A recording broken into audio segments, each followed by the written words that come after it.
everyone, I'm Emily Curving, Vice President of LALSA. I wanted to say thank you to everybody for coming here, and then a special thank you as well to our panelists for taking time out of your day to speak on this very important topic. So first, I would like to begin, if we could just go down the line and have each panelist give a brief introduction of themselves, that would be awesome. You want to start? Hello everyone, my name is Lisa Locher. I am an immigration attorney at Greater Boston Legal Services. And if you want to know how cool the internships are there, I'm pointing her out right now. She's a current intern of mine as well. She's awesome. I have been practicing immigration law for about 10 years, and prior to that I worked in our family law unit at Greater Boston Legal Services for 16. So I've been practicing for a while. Good evening, I'm Jason Chan. I am a district court judge. I'm also a proud former student of Chief Ronquillo, who I'm very honored to share a panel with. So that's pretty much me. Thank you. Good afternoon, my name is Robert Ronquillo. I am a retired judge. I retired this year, so every day is Saturday. I am a proud New England alum. After graduation, I worked for the DA's office for 4 years. In my practice, I did criminal defense and personal injury for 13 years. I was appointed judge in 2001. I was a judge for 23 years. In the last 10 years, I was Chief Justice of the Boston Municipal Court. It's a pleasure being here.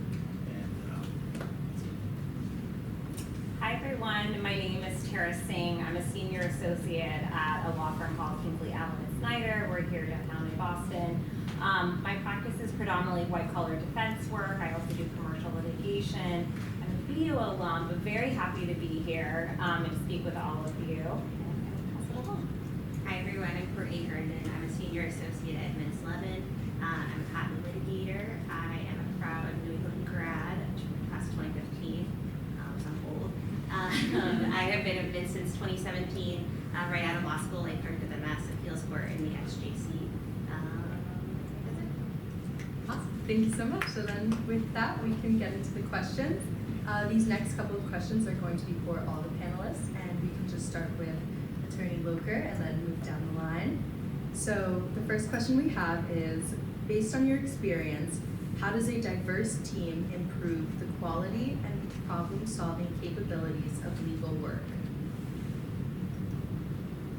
What I've found is that people who come from diverse backgrounds have different ways of approaching legal issues. And so I have my approach, and working in my office definitely have the same approach, especially when they're my age. So I love different ages, different ethnic backgrounds, and different perspectives on how to approach something, especially when you're working with a client and there might be some sort of cultural issue that you just can't get past, or you can't really understand how to sort of work with it. And so I like to talk to people that I work with who may be from the same cultural background, and sort of advise how to best handle it. I think it's very important. I think the biggest thing that we can do as attorneys is to be able to solve people's problems. I think it's the most rewarding part of our job. Yeah. And in order to really serve our clients better, or just people in our lives better, give them advice, is to kind of understand where they are at versus having them trying to meet us where we are, right? So the more diverse we can be, the more different backgrounds that we can come from, then we can always understand, maybe not exactly their situation, but kind of understand at least what they're kind of struggling with at that time. And also, surprisingly, a lot of times when people come and talk to you about their problems, they don't really tell you what, they might not don't know themselves what actually is bothering them, right?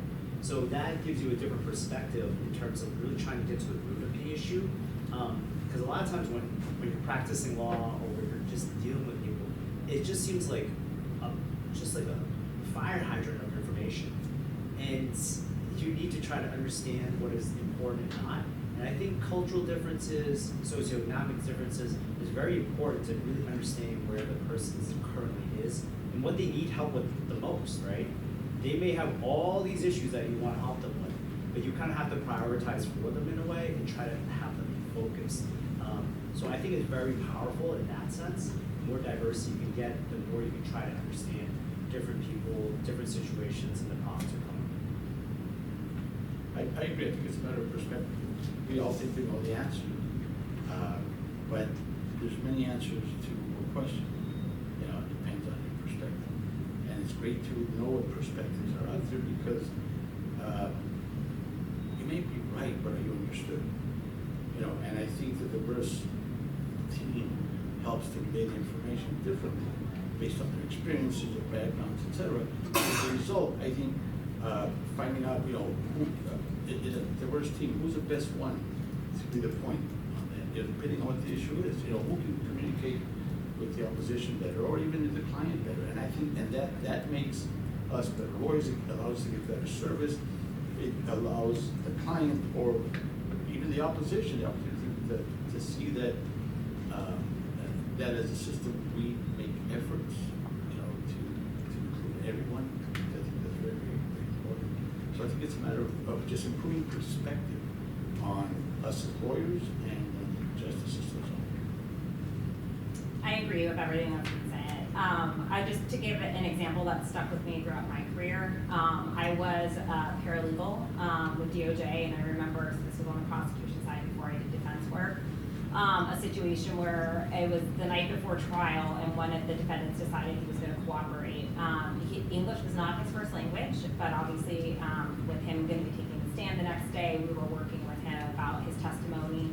And it was hours. I mean, everyone was tired. We're getting ready to go to trial, and he tells the prosecutor, you know, just tell me what you want me to say. We've been at this for forever. I understood what he meant. He was like, I'm not saying things the way that you want to because of my English and all of these other issues. The prosecutor took it a completely different way, meaning like, I'll get on the stand and lie for you at this point to get my cooperation credit. And the tensions in that room just immediately went up, and I spoke up, even though, I mean, I'm part of Team Justice, you know, at that point, to try to maybe explain what was happening, because his attorney couldn't even explain what was happening. And in that moment, it really resonated with me that, like, to me, it was obvious what he was saying. It's what my dad would have said, right? Like, I'm wasting your time, so let me just help you get to where we need to get. It was not obvious to anyone else in the room. So I 100% agree. Perspective, experience, you just see and receive information differently. I don't have a ton to add differently. I'll just say in my practice, we not only have diversity in, you know, culture and age, but a lot in background of patent litigators. So we have people who have PhDs in certain, you know, kind of hard sciences. We have people like me who are like poli-sci majors, but we all have to come together and, you know, help figure out like what patent, you know, claim terms mean, or how to, you know, distill some pretty complicated subject matter to a lay judge or jury in a persuasive way. And so, you know, the engineer might not be the most persuasive person to do that. So you have to kind of figure out like how to work together to get, you know, the information and kind of package the information, or how to analyze, or how to build the most persuasive, you know, case or argument. And I think that takes lots of different voices. So that could be, again, age, different educational backgrounds, socioeconomic background, different, you know, diverse cultures. Thank you so much. Our next question is, what unique barriers do underrepresented groups face when pursuing legal careers, and what solutions can help address them? Did you want me to start? Oh, Yes. Was my fault. So that's a big question. I'll take part of it. I think, honestly, one of the biggest barriers is often that we're the first ones in the room, or maybe we're the first ones in our family to have done something. I think often there's a lot of unspoken knowledge or understanding in, you know, in rooms. So I work in a big law firm, and there's lots of people who have had their dads or their moms or their cousins or lots of family members who have either been in firms or they've been in other types of, you know, big businesses. They kind of understand the unspoken culture. They understand, you know, networking, or maybe, you know, the networking's been kind of like part of their lives for a long time. So I think we have those barriers of just, you know, not necessarily understanding unspoken things. And we have barriers by sometimes being the only person who looks like us in the room. maybe we have barriers of people not knowing how to say our names, or maybe the language isn't our first one. So I think those are kind of the unspoken barriers, and I'll pass it along for the solutions.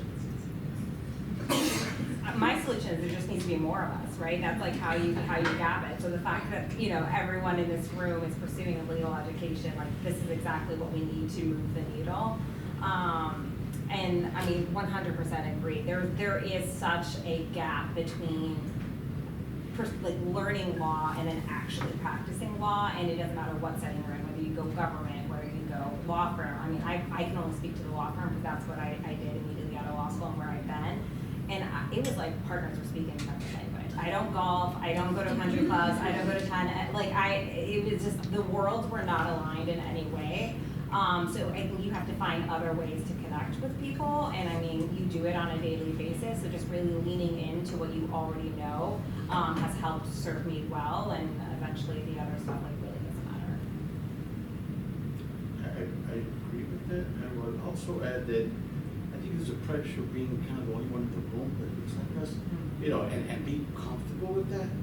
When I came to school here, my first year, there was 8 people of color in the entire school. There was no professional of color, just eight of us. And we got together, we said, we gotta do something. And you tell, I'm not gonna tell them, you tell them. I'm not gonna go tell them. Somebody, not me, So, and then we did, unfortunately, we got the next year we have a professional of color here, now here else, this is fantastic. But I think, so it's funny, so it just dawned on me. So I think one of the pressures, and the question is, what is the barrier. Unique barrier for me? I'm gonna be honest with you. There was this pressure that I let down my family. It's this pressure to succeed. And there wasn't anyone, I knew people were looking at us to see how we perform, but it's about making the family proud. I'm the only one here, I'm the first one. It's like, the tios, all my aunts and uncles, and everybody's looking at me, and the cousins, and it's like, you have to succeed. And there's this pressure to this. I wasn't afraid of failing because of me. I couldn't go home and tell my mom I didn't make it. It was really good. And so it's just, and to me that's a unique pressure. I'm not saying that other people don't have it, but I think that's, those of us who are first generation, there's a lot of people watching us. And it has nothing to do with the school. It's about us and where we come from. And we just kind of throw ourselves out there. It's like, okay, now you got to deliver. That, to me, I felt that pretty strong. Yeah, I still feel that now. It's funny that the chief brought that up because my father asked me recently, when you go to the Supreme Court? Like, Dad, this is what you got. This is it, right? Like, I'm tired from the upward movement. So you just realize, like, no matter how successful you feel like you are, your parents may want more. And it's okay, but you have to take it out of perspective. Because when I was younger, I was always thinking, if I just did this, then it would be enough, right? And it's not like that. It's okay. Pray for me. Really good with that, where you are too. In terms of another barrier, I think opportunity came to my mind right away. I think that kind of echoes a lot of the feelings of what we were talking about, that other people have opportunities that you generally won't have. And one of the things that kind of overcome that is to make sure that don't just bury your brains in books, is you try to get out there and make as many connections as possible. Like once a month, try to go to some type of event. And you may or may not meet someone there. It's unlikely that you will, but you have to go to 10 events and one of the events might pay off for you. You might meet one person that just so happens to be someone that maybe can either help you, mentor you, or you just like talking to them because they're interesting. So that will kind of open your horizons a little bit. Almost in law school, you're so tunnel vision. But there's one thing I would tell myself to go back and do is kind of force yourself out of your comfort zone and just try it. Just try a different bar association, try a different event that's law related or not. I mean, if it's a professional event, just try it because you never know. It's weird. Be nice to your friends because they become people, and it's impressive of the people that I've known in law school that have become really, really successful. So be nice to each other because, they get jobs too. And they become promoted and they become like important people. it a little bit differently in that my diversity is not standing out. It's like, hi, I'm white, but I'm a lesbian. But I don't lead with that. It's not on my resume.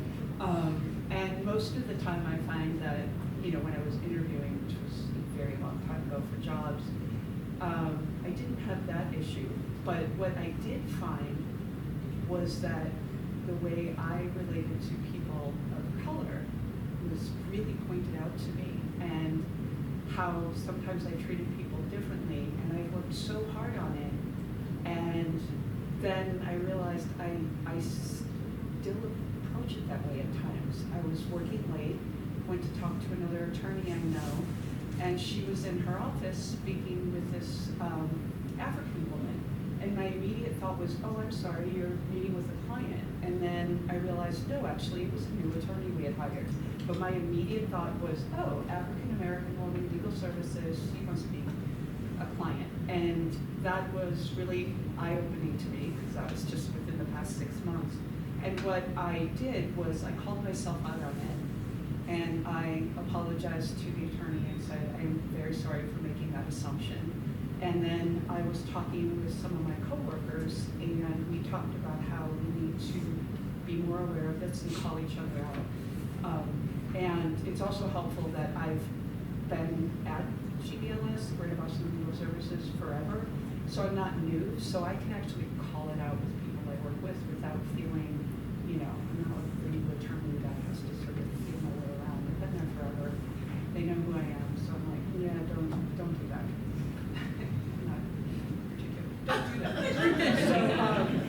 So yeah, and I want people to call me out, because, like I said, I was getting a little confused that, you know, legal services, this is the problem, and then I did that complete screw up, and that was really very frightening. So I just like call people out on it if you can, if you're in the position, if you can. Thank you. So that can kind of lead into our next question. I would like to ask, how can individual attorneys promote diversity and inclusion within their workplaces and career paths? Anybody could start. Whoever would like to go first. I'll start. Okay. So, how can we promote diversity and inclusion in their own workplace and career path?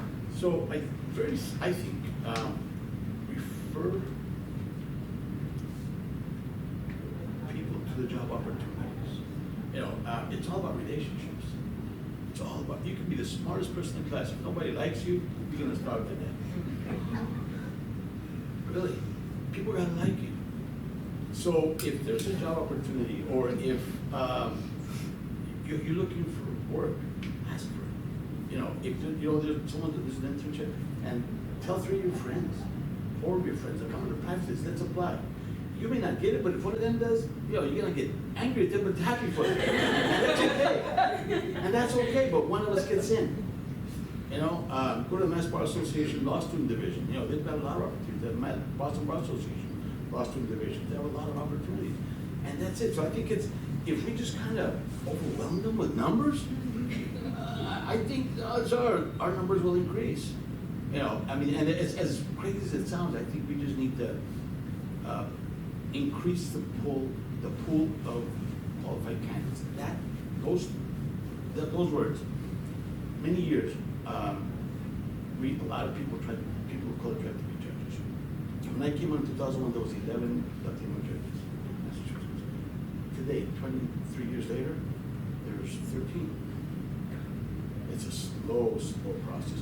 Back then, the answer, because we asked them, you know, what gives? And the answer was, well, we don't have enough qualified candidates. I get it, but 20 years later, come on, you got to think of another excuse. This one doesn't hold water.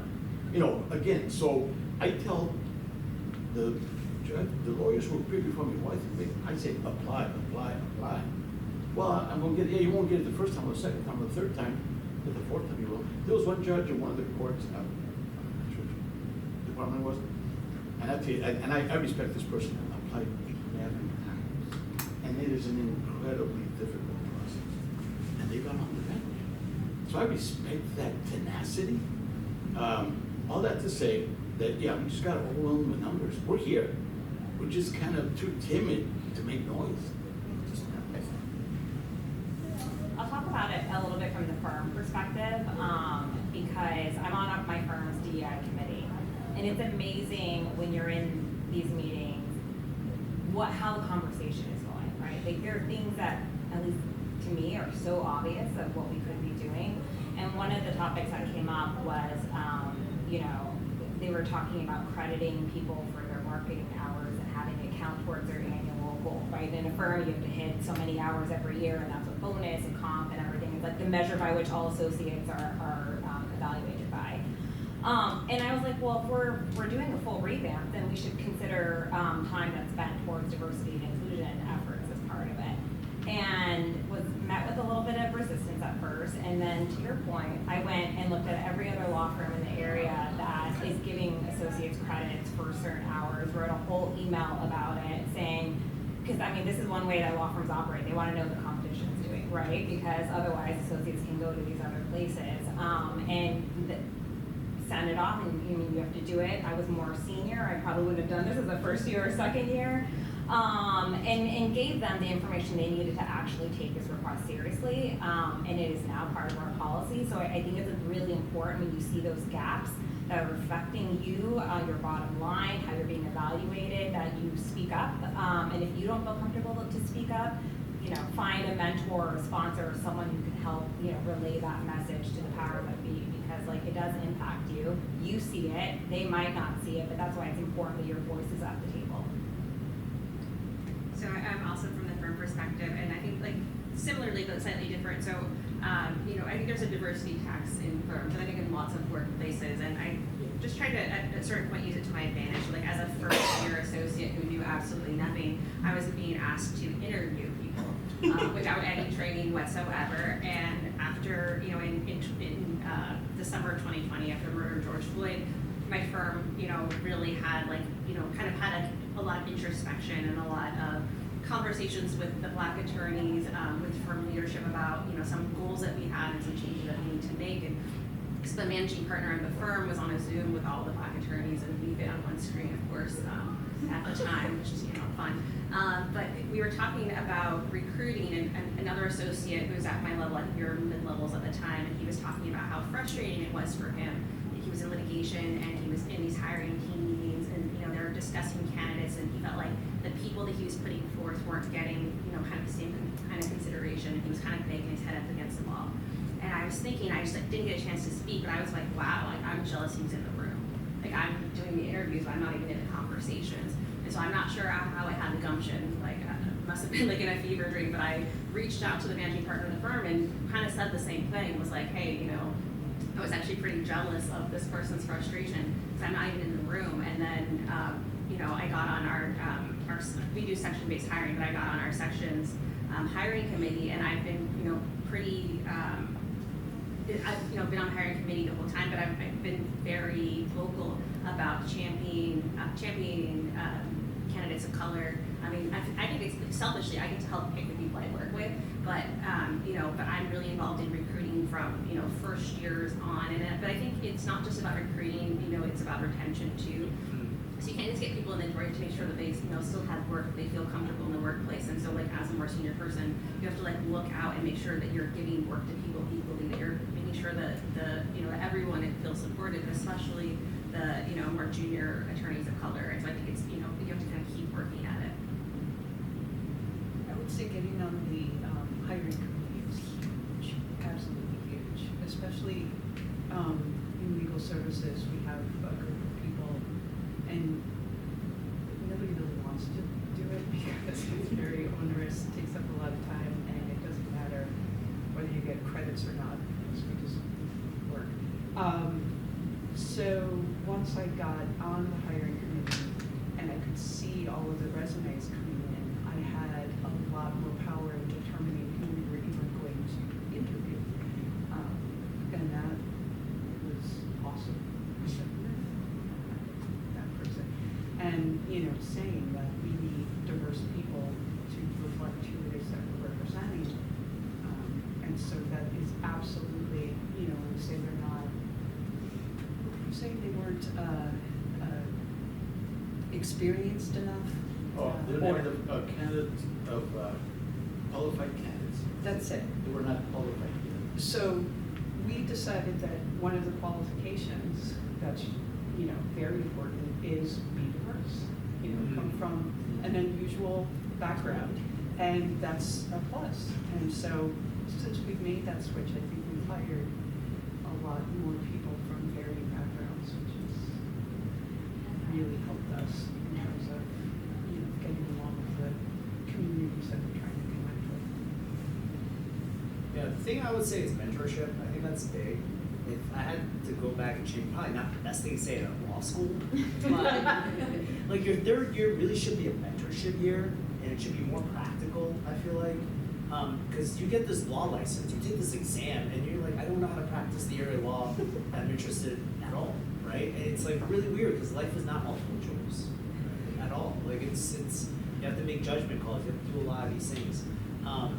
So I mentor a lot of people, and then people always ask me like, why are you spending all this time with me? Like, is it okay for me to call you? I'm like, it's people that you will never meet, who always picked up my phone call, who's always mentored me, and have been great. I mean, I think that she has picked up my call every single time, and that I call, whether it's career advice or a question about a case that I'm doing. It's just nice to have a mentor to go through life. And at some point, you might feel like this case law that I'm reading is not the most exciting, or you feel like your life, like, what am I getting myself into? Go mentor someone. It'll make you so happy. And if you feel like you don't have a lot to give, it is completely not true, right? If you don't feel like a law school student can learn a lot from you, then maybe it's someone from undergrad. If you don't feel like it's an undergrad, keep going down. High school, right? Junior high, right? Like I go talk to elementary school kids all the time, right? And it's like that idea of giving back. It makes you just feel good because you're just doing something for no other reason than for someone else's benefit. It'll make you feel a lot more fulfilled than sometimes when you're kind of in a rut. You're like, oh, I'm not really sure why I'm doing this. Do something, and when they grow up, it's awesome. Like I have interns every year, and two of my interns passed the bar exam, and it was great. He texted me. I'm so happy. It was great. It makes you just feel good. So yeah, mentorship I think would be a huge part about just promoting diversity and just kind of helping people get into the practice a lot a little easier, and also let them kind of work through their issues. Like, hey, you might want to watch this, or these are things that happen. It's too bad. I think it really should be a year of like a practical.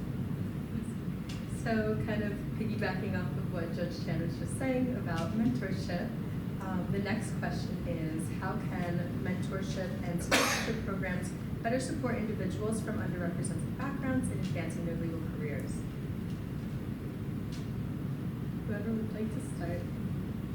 I mean, I can start. So I'm the co-chair of the South Asian Bar Association's mentorship committee. But Judge James said I get a lot out of being a mentor and being a part of this committee, and it's a large part because I'm first gen. I knew nothing about the law world, and so I really relied heavily on my mentors, and they went out of their way to, you know, kind of help me navigate everything. And not only that, I didn't even appreciate the difference between mentors and sponsors, right? It's one thing to have someone sit one-on-one with you. I've also been fortunate to have some amazing women attorneys at my firm be my biggest advocates and sponsors. In rooms, they're talking about you in rooms that you're not in, right? And that's what you need. And for me, early on, you know, I came in very clear that I wanted to do white collar work, and the firm had different ideas at a certain point about my future of what I should do. And I was like, I don't know how to deal with this. I am not going to be an environmental lawyer. And so I went to my mentor and was like, there's firm dynamics and all these other things that are at play. And I truly I thought, like, that's it, I'm going to have to leave my firm. And she just really walked me through it and did it in such like a mind perfection way. Like, all I knew was I went into my review with one comment and came out a white collar attorney. And really, like, I mean, it changed the direction of my career. I would not still be at my firm if she didn't speak up on my behalf. And she's continued to do that. And so now that I'm getting more senior, I've really made sure that I'm also doing that for the associates that are behind me. So really finding those people can be really critical and instrumental to your own development.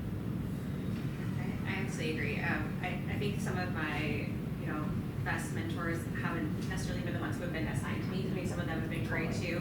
And in my firm, for attorneys of color, we get assigned sponsors who are like, partners of influence who can, again, like, speak about you in the rooms that you're not in. But I think, as mentees, I think taking ownership of the relationship is really important. Putting as much time and effort as your mentor is putting into it. Because I think, especially when you're more junior or younger, it can feel like you're taking time from them, or sometimes maybe you're not as prepared, going into a mentorship meeting. And not to say that you have to have like an agenda or anything like that, but I think like I get so much out of spending time with my mentors and mentees, and I think you'll get so much more out of it if you're intentional about it. And that doesn't necessarily mean that you're kind of like hunting for a mentor, but like I have a mentee who is a college student, and it's been really illuminating, just kind of like learning different things about her, and kind of getting to talk to her about timeliness, or how to interact with someone who in a professional manner. And I think not being afraid to make mistakes with your mentors, like that's what they're there for, and I think that's kind of the importance. Yeah, I mean, I think it's great. I think stay humble. Everybody can teach you something. A court officer actually gave me some of the best advice I could ever have regarding jury trials. Because if you really think about it, they hear almost more jury trials than any of us would ever hear. They'll hear what, not on purpose, but they'll hear what jurors are talking about. And jurors are very everyday people, right? So everybody can learn. You can learn something from everyone. And the thing is, if you show me a great lawyer, they probably have 10 different mentors, and every mentor teaches them something a little bit different. Sometimes it's about career advice, sometimes it's actually about their work. So you don't necessarily need to seek them out. I would say, definitely go around and network, and just naturally they'll come. Like, hang on to them, definitely check into them. Don't let relationships kind of fade away over time. It takes effort. And there's only so much time that you have, but there's also so much time that they have to keep track of it too, right? So just put in the effort to continue to maintain that relationship is important. So one thing about mentorship is, I think as a mentee, that is my experience with the mentees I've had over the years. Kind of embarrassed to okay, am I bothering you? No, you're not bothering me. So your mentors, they want to be mentors. They're expecting the phone calls. They're expecting the visits. So understand that they're there voluntarily most of the time. So take advantage of that. I didn't have a mentor when I was in law, and I made a lot of mistakes. I'm thinking, no, I'm gonna help people not make these mistakes. And that's why I've done it, and I love doing it, because I find that we can improve each other. I've learned a lot from my mentees.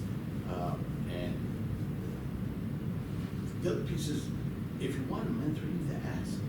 There's someone that you just click with, and they say, I like this person, I like this lawyer, like the way they manage their personality, and that there's a connection. Ask them. And number one, they'll be surprised many times. It's a compliment to them many times, because something that you see in them, and if they say it, they'll put something back into it, because it's a critic management, and most of them will. I mean, the mentors again are there because they want to try to help you. So don't be embarrassed. Once you get a mentor, I tell you, take as much as you can from them, because that's what they're there for. And we do it because we enjoy it. Simple as that. Definitely, having mentors definitely shaped what I ended up doing. So I had a law school professor who was teaching me family law, which I never thought I would do. And she was so awesome and really helpful. I went to Northeastern, so she was very helpful in telling me really good co-ops to go on. And that's why I decided to go into family law to begin with. And I got so much out of it that I now always take students and interns every semester and over the summer. I take high school students, I take college students, I take law students, and because I've been doing it so long, like this morning I just got a text from a former intern and she just got a job. Yay. She graduated from here, bar, passed. She told her mom, and then she called us. So I was like, all right, I'm okay with that. And then she went and woke up her dad. I told him. So I was like, it's like right below mom. But mentors are so awesome because they can give you professional advice. I know I love being a mentor, and like you say, I see my students like, I'll be in my office, door will be slightly ajar, and they're circling like sharks, kind of like, looking, and I'm like, yeah, you can come on in. It's not a problem. You're not bothering me. Trust me, I'll let you know if you're bothering me. And and so I've seen them, go into areas of law that, I've worked with them on, and it's awesome. And in fact, one of my former interns is now working actually with me at Greater Boston Legal Services doing immigration law. She also graduated from here. I had her as an intern like 8 years ago. And she never stopped calling me, which was good. I think she's awesome. And definitely because of that, when we had positions opening up, I always told her about them and could be on the hiring committees like Thank you. So our next question is going to be on successful initiatives and solutions to addressing diversity, equity, and inclusion. So can you please share examples of effective diversity and inclusion initiatives that have been successfully implemented in legal settings? So speaking for the court system, I think we even have a conversation about the issue. It's like we all saw it, but no one said it. I walk in, they thought I was an interpreter for the defendant. I was asked many times, So the fact that now it's one of the biggest things, Chief Justice, but the Chief Justice in this report for agenda items is incredible. And it's about increasing the diversity in the judiciary and throughout every position in the court system. Because it's important. If you're going to expect someone to trust the system's got to look like us. Again, we don't. I don't see that we don't align or we can't relate. I don't think we can relate.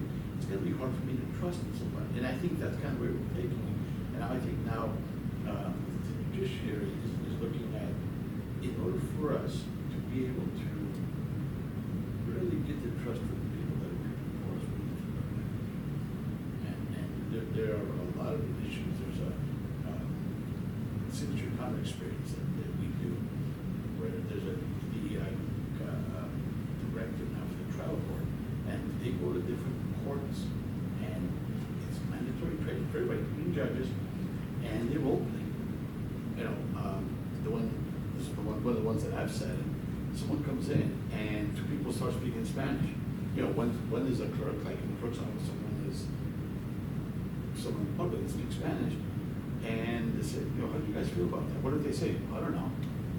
Well, that's what it feels like, to the people who we try to speak in English, and they don't speak that. And it's just, so it's not, and it's trying to make people understand what it feels like, so that they can get a better understanding of why it's important. I spoke of at least one that we recently implemented at my firm about making sure that time that's spent on diversity and inclusion and equity initiatives is actually being credited towards you, because otherwise, you're going to be penalized for getting involved in your community, which is the opposite effect of what you want to happen. But I think another thing that's happening with law firms is there's something called Mansfield certification. Are you guys Mansfield certified? So it's happening on a more global scale, but basically law firms are having to report and be transparent about their numbers associate level, a diversity number at the associate level, including all the way up to leadership management. And if you fall within certain ranges, you will get certification, and that's something that you can actively promote, and there's different stages of it. We are, at least I know, Vance was certified, working towards the next group, but in order to get it, we need more diverse attorneys in leadership roles, and so it's a way to hold these law firms accountable, and it's, like I said, it's outward reporting, and so that's really how I think you get these firms to keep caring about it and actually making a difference. We have some similar, initiatives. We have like credible time for diversity, and it used to be capped, and I think as of this year, it's unlimited, which is great. Send another email. Yes, yeah, there you go. We actually had a long-time litigation partner who transitioned into a role of our chief diversity officer a couple years ago, so we kind of like formalized the position, and she has a team. And they do a lot of data analysis, and then we have a diversity or a DEI. It's not like a brochure, but it's like a study that we put out every single year, and it does a kind of a deep dive into the firm and the hiring practices. I mentioned briefly that we revamped our hiring practices. First, we weren't teaching people how to interview, and so I'm sure people were inadvertently asking people questions because you just wouldn't think about it. You're like, oh, do you have a family? Like, you're not supposed to ask things like that. In that process, it was great because it was an anti-racist interviewing training, and part of it was role playing, and so we were able to put ourselves in the shoes of other people to have conversations about why describing a candidate as articulate might rub people the wrong way and might not feel so good, and why terms like that can be really problematic. One of the other things that we did, I think in part because we had one Zoom screen of Black attorneys, our managing partner put out a Juneteenth initiative where there was several kind of measurable goals that we had, and one of them was doubling the number of Black attorneys. And we took that as also increasing diversity generally, but having a very specific goal of this is something we want to do. I think we reached it and then lost it, but it's something that we kind of keep going through. But every year we have that same hiring training, and I think it's really important because we change the way we have conversations too. Instead of ooh, is this person a good fit? It's, what are our objective criteria for the role? How are these people measuring up? And then they're giving us sample questions that you can ask. So you're not just having a conversation about, oh, you went to New England, me too. Let's have a conversation about our, boats or golf courses or whatever. Sorry, I'm laughing about the golf thing. I'm tired of golf. Whenever, for some reason, it's not at legal services, but when I go and work with the pro bono attorneys at the large firms, golf always comes up. I think just hearing that, for example, the court now has a DEI person. I think just people talking about these issues, raising them, having them firm-wide. We also looked for a DEI coordinator to come in, and we hired her several years ago. She's coming and really made some huge changes and recruited people to get on her committees so that they can figure out, the various practice groups, what it is that we're doing that's attracting people or turning them away. And then these DEI groups came up with some really good interview questions to ask, so that we're not just, how many years did you practice and do you know how to deal with this, but ask within the legal framework that we're allowed to ask a little bit more about the diversity background. I've noticed more people are looking at one of those days.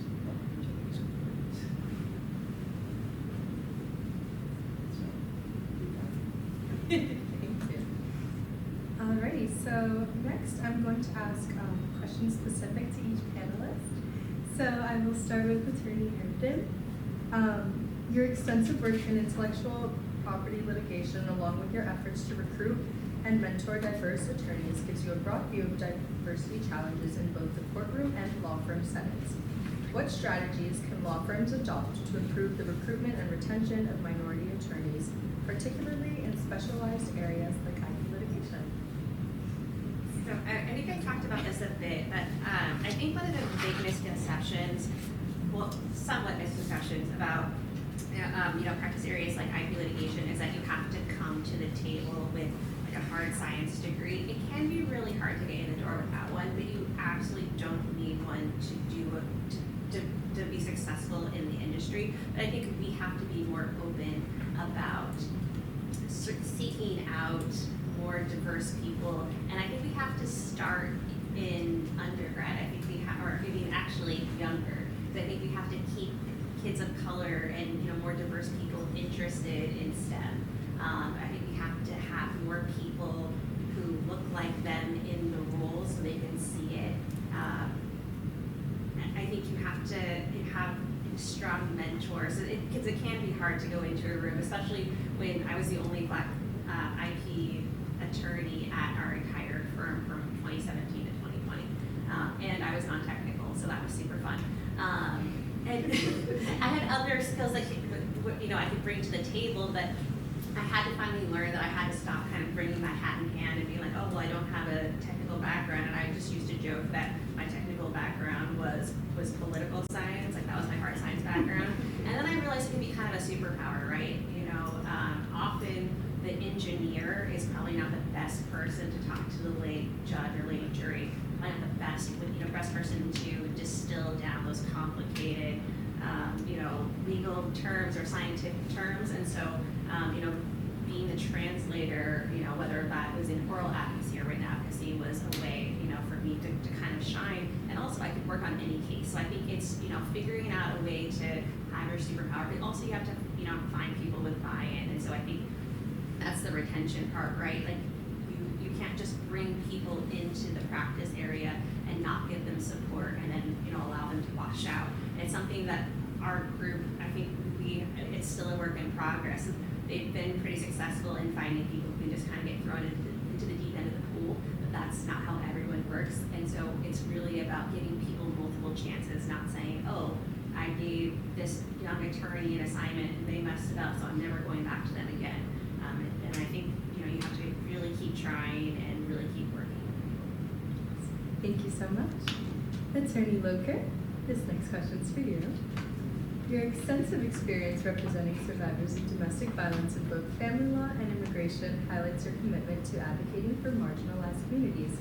Can you share how your personal background and experiences have shaped your approach to working with clients in these sensitive situations? How important do you believe it is to have a diverse background when dealing with individuals navigating these complex legal issues? I love to talk about, I'm from a family of 8 children, and I had 3 older brothers. I was the first girl to come along, and we had a couple more brothers before sisters came along. So I was just destroyed on a daily basis by my brothers. And I really hated being picked on. And then I realized as I was getting older that these things that I chose to do were to help people that were basically getting picked on, and they really had no way to stop it. And when I went into divorce law, I started doing legal services because the people that needed the help, we only, because of our funding, just where the greatest need was, it was survivors of domestic violence who were trying to separate from their abusers, and they also have no money, and so they're just in horrible situations. And it was nice to come along and say, listen, you have so much going on in your life right now, and I can pick up the huge burden of that. You don't have to know the law, we just have to talk about what you need and what I think I can do for you, and then I'll do the rest. And one of the biggest things I really enjoyed, it was fun, I thought, is that I would go into court and, file my notice of appearance, and then the opposing party would come rushing over and start screaming at my client, and then I got to stand there and be like, actually, I'm her attorney, or I'm his attorney, and you can't talk to them, you need to speak with me. And just watching the whole whole dynamic shift, and my clients were just like, oh, thank you. And it was amazing to just be able to, and it sounds corny, but help people that are in situations where I know what to do, I've had the experience in the training, you don't need to, because I'm here for you. And I think legal services, especially my clients, don't pay me, so, and don't do billable hours, and I don't have to worry about billable hours. If I have to spend 40 hours working on a case, I can do that, which is amazing. And I think it, I still think my brothers would beat me up, but once I got bigger, I was able to hold my own. So that was fun. And now they're all like really old, and so one of them's in a wheelchair. That's brothers and sisters, all right? Like the stuff that your siblings do to you. Yeah. When I was taking crib, I was like, oh my God, my brother did felony assault battery. Anyway, sorry. But in terms of the diverse background, I think, again, it's helpful to know where your clients are coming from, because I started out as an attorney having an agenda. I was like, I'm going to come in, and I had what we refer to as the white savior complex. I'm going to come in, I've got all the training, I'm going to make it all better, I know exactly what you need, here's what I'm going to do.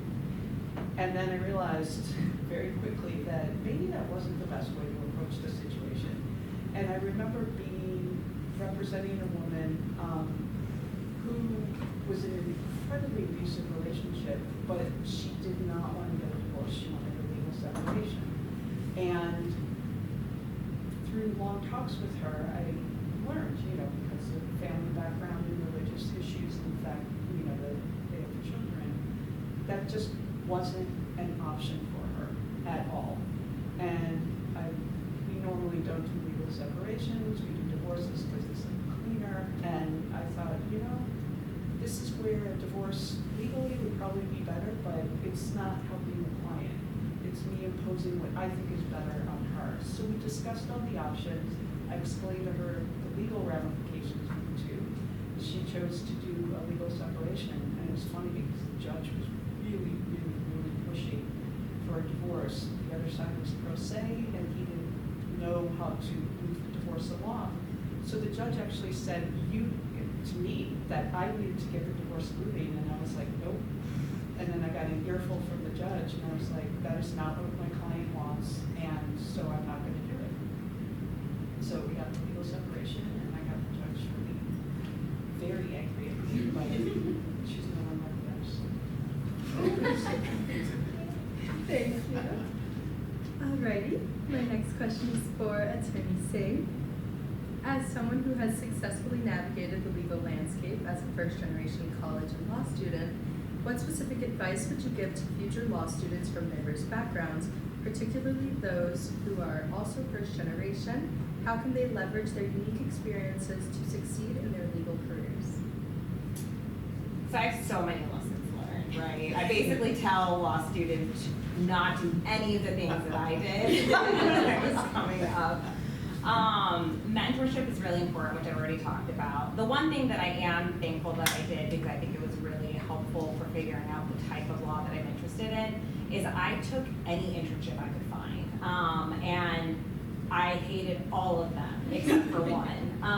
And some people could view that as a complete waste of time, right? You spend an entire summer here and you didn't enjoy it. For me, not knowing what type of law I wanted to practice and just having this idea of what lawyers do, it was helpful to know what I didn't enjoy, right?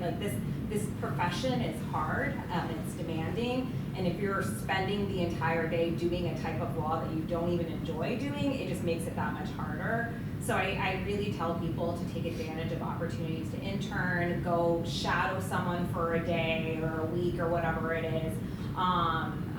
It really helps you understand what does it mean to be that type of a lawyer and what your day-to-day practice would look like, and then it makes it that much easier when you're actually looking for a job and figuring out what you want to do.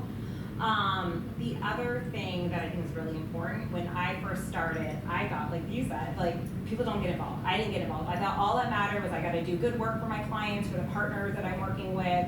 I was not involved in the community. I didn't do anything except for like bill my hours all day and then go home and cry about it. And so it was until another South Asian attorney was like, why are you come to these events? You don't know anyone. You should be on our board. You should just get involved. I wasn't mentoring. I wasn't doing any of the things that truly bring me joy. And the second I joined SABA and started getting more involved in the community and going to these events, it made like such a difference. Like I was building the relationships that are truly so important. I now go to events and the partners are like, I saw Tara for 5 seconds. She knew more people in the room than they did, right? And those relationships are helpful for business reasons, but on a personal level. Like I'm not from Boston, I'm from California, so finding a way to build a community here made this just like everything so much easier. You feel like you're more at home. And the last thing I'll say is I like did so many horrible things to try to fit in, right? Like I've never been at a firm, so I thought I had to talk a certain way and dress a certain way. People would confuse me with the only other South Asian attorney who was in corporate, so I cut my hair off because I was like, now they'll like know who I am. They didn't. They still call me her name. It made absolutely no difference. And all it did was like leave me feeling like someone who wasn't me. And that impacts your performance and impacts your confidence. So my office has the art that I wanted to have. I dress how I want to dress. I talk how I normally talk. Like lean into being your truest self, because if you're putting on this other performance of who you think a lawyer should be or look like or talk like, it's just not genuine or authentic to you. And I try to tell people, you know, forget all of what you think this profession should be who you are, and I promise you, like that's what's gonna set you up for success. Thank you, that was beautiful. No. Alrighty, the next question is going to be for Chief Justice Ronquillo. Does leadership in the judicial system come with significant challenges, particularly when advocating for justice in diverse communities? During your tenure as Chief Justice, how did you balance the complexities of leadership with your commitment to promoting fairness and inclusion across the 8 courthouses? Could you share a specific instance where your leadership directly contributed to advancing justice for underrepresented communities? So yeah, it comes with challenges. I'll tell you, what really was stark to me is I was sitting in a room with 8 other Chief Justices.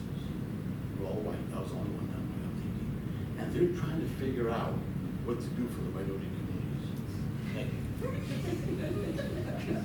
Like you're trying to fix a problem, you have no idea what you're talking about. And they all have these great ideas. And can I say something? Have you asked the people of color what they need, maybe? You know, and they have great ideas, but it's like, you know, they're trying, they're giving solutions to problems that didn't exist because they thought that was the issue. So, again, one of the things was trying to kind of bring, the Mass Bar Association, Boston Bar Association, they're both doing great work. But truthfully, they're 85% late white males playing golf. No offense, that's how they got it, that's what they are, that's who they are, and that's great. They've got great law student programs, which I think you should try to get involved in. And I noticed that those were the 2 bar associations that kept referring to. And I said, what about the other 50? There's a lot of other bar associations that need to get on the table. And I said, look, if you really want diversity, you need to invite the diverse bar. So there was, as a result of that, we got a lot of people from the other affinity bars involved and literally at the table, which I think is interesting. They need a chair, seat at the table.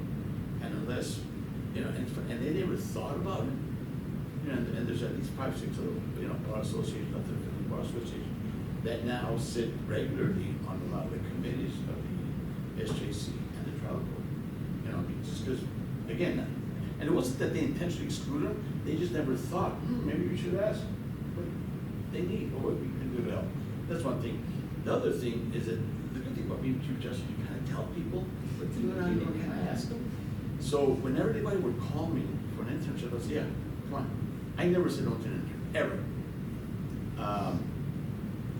I called my admin, I said, and asked them, where do they live? What's the nearest courthouse they live? And, and send them there. And after you tell the judge you got a new internship for the semester. And it's great. So we always got interns in because they couldn't tell me no. But it's important. I also realized I would only send an intern to a location where there were willing mentors. You don't want to impose someone who doesn't want to teach. Because you're wasting everyone's time and it makes the mentee feel very bad. So fortunately, in every court that I had, there was at least one or two judges who was always willing to take mentee. And that, was to me, I think was very helpful because, we got more numbers out there, and I would tell the professional, just send me wherever you want. And one of the things that was very important to me was, I don't care what your GPA is. All the 3.9 and 4.0s, they get all these mentors. What about the 3.8s and 3.0s? They'd be mentees also, mentors also. So I don't care what the GPA is. If you're in school, send it to me. And the GPA doesn't really dictate how good you're going to be. Just put your grade point average, and that's fine. Just send them all to me, and we'll get them into the system. I think, as you said, it's just exposing them to something that they may or may not like, but it's giving them the exposure and access. That's what I think that people of color have struggled with is access. We don't succeed because we don't have access to it. But once you're there, now it's your job to earn it. If you get it, you got to earn it. And stand out as a mentee or an employee or whatever it is that you do. Once you're in there, now you've got to earn it because people are watching.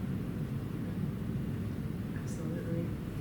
Alrighty, Judge Chan, this question is for you. Your career spans both prosecution and criminal defense, giving you a unique perspective on the legal system. How has your experience as both a prosecutor and defense attorney shaped your views on diversity and inclusion within the criminal justice system, particularly when representing and advocating for underrepresented communities? Yeah, so one of the things I think you run into a lot is a lot of people make assumptions, right? They make assumptions about your clients, they make assumptions about you as a person, as an attorney. Thank God I didn't get defended a lot, but I did get, are you the translator? Recently I got, are you the IT guy? That happens a lot. I'm not great with computers, despite my heritage. I'm not great with computers. And I think throughout my career, it's just people kind of assume you don't know what you're doing. And they'll be like, oh, I practiced for 40 years. I'm like, yeah, was it a good 40? Or like, how was it a 40? But you can either like shy away from it or you can embrace it, right? So a lot of times when you're cross-examining someone or you're doing an opening, it's weird the conversations that you have. It's weird. Like I've had several judges like talk to me and like give me a sheet of paper, but like these are the things you can't say during an opening statement. I'm like, oh, okay, thanks. I've had like supervisors and DA's offices take me aside and give me advice over the trial, before the trial. And then afterwards they're like, oh, you've done this a couple times before. I'm like, yeah, I've done this before. And they're like, oh, why'd you say something? Because I'm like, well, I didn't think you were particularly being mean, but it was an assumption that they made, right? That I look younger than I am. And that clearly you have no idea what's going on. And it's like, you have somewhat of that. But you can use that to your advantage too, right? If you embrace it and kind of understand that that's also an opportunity for you to shine in a different way. And I think when it comes to just representing people, I go back to what I was saying earlier, to meet them where they are and not expect things don't make assumptions. Like the same thing that we don't like people making assumptions about us, don't try to assume things about their lives. And it's like, well, this is the best thing for you. But like, and just like when my colleague was telling here, it's like that's sometimes not the situation that they want. That's not the best way to help them. We need to be more of a person on their level versus being someone who's like trying to teach them something or being a parent to them. And you will feel the pressure to sometimes being that like I can save you and protect you from all the ills of the world, but that's actually really not a great relationship for you and your client, right? It's actually can be damaging, and it can actually turn them off and make them feel the other way. And you're like, you're not on my level, you're just telling me stuff. You clearly don't understand what I'm going through. So be patient and try to stay away from assumptions. Thank you.